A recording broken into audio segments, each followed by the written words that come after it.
श्रीराम जय जय राम. आपण ऐकत आहोत गोंदावलेकर महाराजांची प्रवचने. 7 जानेवारी. नामाचे प्रेम येण्यासाठी खरी कळकळ पाहिजे. नामाचे प्रेम का येत नाही हा प्रश्न बहुतेक जण विचारतात. पण थोडासा विचार केला तर असे लक्षात येईल की हा प्रश्नच बरोबर नाही. मूल न झालेल्या बाईने मुलाचे प्रेम कसे येईल असे विचारण्यासारखा हा प्रश्न आहे. मूल झाले की प्रेम त्याच्याबरोबर येत असते, तेव्हा मुलाचे प्रेम कसे येईल हा प्रश्न करण्याऐवजी मूल कसे होईल याचाच विचार करणे बरोबर ठरेल. आपण सुद्धा प्रश्न करायचाच असेल तर नामाचे प्रेम कसे येईल असा करण्याऐवजी मुखी नाम कसे येईल असा प्रश्न करणे बरोबर होईल. मुखी नाम यायला वास्तविक आडकाठी कोणाची आहे? दुसऱ्या कोणाचीही नसून आपली स्वतःचीच आहे. वास्तविक एकदा नाम घ्यायचे ठरवून सुरुवात केली की झाले. पण तसे होत नसेल तर दोष दुसऱ्या कोणाचा नसून आपल्या स्वतःचाच आहे.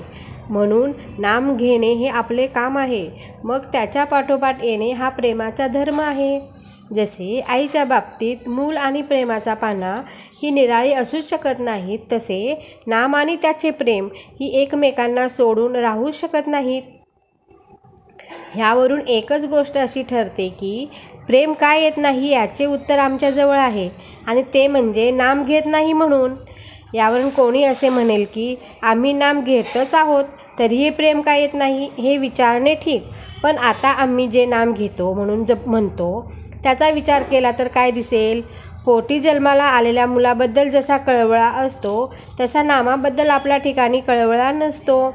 सर्व संतांनी किंवा आपल्या गुरूंनी नाम घ्यावे असे सांगितल्यामुळे आपण ते घेतो, किंवा दुसरे काही करायला नाही म्हणून घेतो, इतकेच. अर्थात तसे घेतले तरी आज ना उद्या आपले काम होईलच.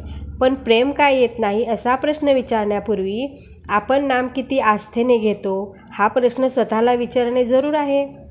एखाद्या बाईला फार दिवसांनी मूल झाले तर त्याच्या बाबतीत तिची जी स्थिती होते ती नामाच्या बाबतीत आपली होणे जरूर आहे. आपल्या देहाची वाढ जशी आपल्या नकळत होते तशी आपली परमार्थिक उन्नतीही आपल्या नकळत झाली पाहिजे. ती कळली तर सर्व फुकट जाण्याचा संभव असतो.